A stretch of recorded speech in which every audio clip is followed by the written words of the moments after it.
Hey what's up guys, welcome back to my channel study point. आज की video का जो हमारा टॉपिक है वो बहुत ही ज़्यादा इंटरेस्टिंग होने वाला है। आज हम बात करने वाले हैं ओल्ड इंग्लिश एज के बारे में। तो ओल्ड इंग्लिश एज को इंग्लिश एज का सबसे पहला और पुराना एज भी कहा जाता है। तो पहले हम ओल्ड इंग्लिश एज के हिस्टोरिकल बैकग्राउंड को देखेंगे, उसके बाद लिटरेचर के बारे में बात करेंगे। तो बिना किसी देरी के चलिए हम स्टार्ट करते हैं। तो सबसे पहले ब्रिटेन में जो ओरिजिनल इनहैबिटेंट्स रह रहे थे अराउंड 55 BC से, इन लोगों को ब्राइटन्स कहा जाता था। तो इसी से ही ब्रिटेन नाम भी आया। इसके बाद लगभग 43 AD में रोमन्स ने जूलियस सीजर के साथ ब्रिटेन में अटैक किया और उन्होंने कई सालों तक ब्रिटेन में राज किया। लेकिन अब जो है रोम पर बहुत आक्रमण होने लगे, तो रोमन्स ने डिसाइड किया कि वो ब्रिटेन को छोड़ वापस रोम चले जाएंगे।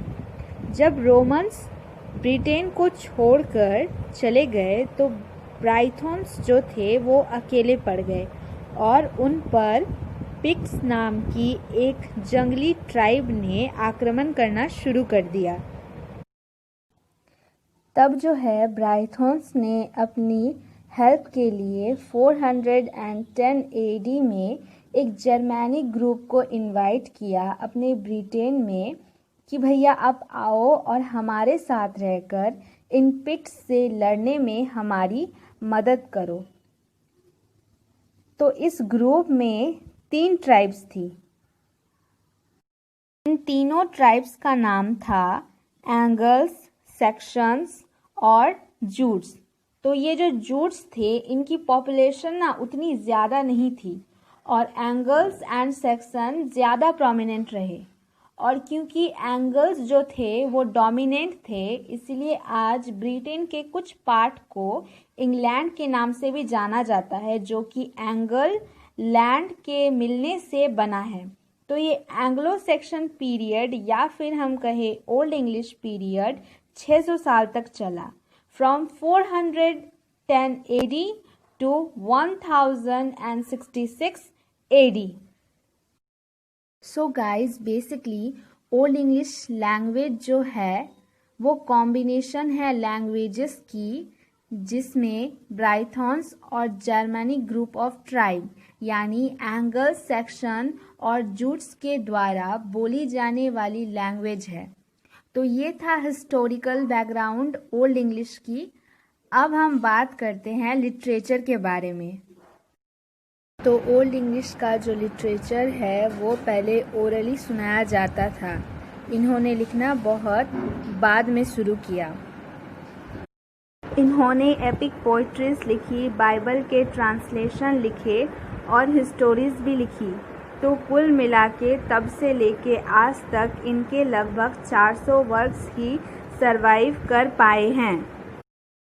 ओल्ड इंग्लिश लिटरेचर का अमाउंट उतना ज़्यादा नहीं था। इसके कुछ कारण थे, जैसे ओल्ड इंग्लिश का जो पीरियड था इसमें ब्रिटेन में बहुत लड़ाई हुई, बहुत खून खराबा हुआ, जिससे लोगों के पास लिटरेचर लिखने का टाइम ही नहीं रहा। लोग डरे डरे रहते थे। और दूसरी जो बहुत इम्पॉर्टेंट कारण है, उस टाइम पे प्रिंटिंग प्रेस नहीं था, तो वर्ड्स का कोई रिकॉर्ड ही नहीं रहता था।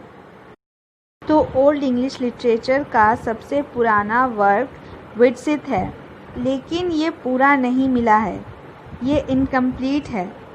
ओल्ड इंग्लिश लिटरेचर का जो सबसे इम्पॉर्टेंट वर्क है वो बियोवुल्फ है, जो कि कंप्लीट मिला है। और बियोवुल्फ को इंग्लैंड का नेशनल एपिक भी माना जाता है, लेकिन इसके राइटर का पता नहीं है। इसके राइटर अननोन है। और यही नहीं बल्कि ओल्ड इंग्लिश के बहुत से वर्क्स ऐसे हैं जिनके राइटर्स का पता नहीं चल पाया है। ओल्ड इंग्लिश लिटरेचर के 2 सबसे इम्पॉर्टेंट पोइट्स के नाम हैं कैडमन एंड साइनवुल्फ। इन दोनों के वर्क्स ही आज तक अच्छे से सरवाइव कर पाए हैं। ओल्ड इंग्लिश एज में पोइट्री के साथ साथ प्रोज भी लिखे गए थे। प्रोस में ज़्यादातर ट्रांसलेशन ही लिखे गए थे। बाइबल को प्रोस में ट्रांसलेट किया गया। लैटिन से ओल्ड इंग्लिश में प्रोस में सबसे बड़ा नाम आता है अल्फ्रेड द ग्रेट का। तो ये थी ओल्ड इंग्लिश एज के बारे में कुछ इम्पॉर्टेंट बातें। तो गाइस मिलते हैं नेक्स्ट वीडियो पे। Bye bye.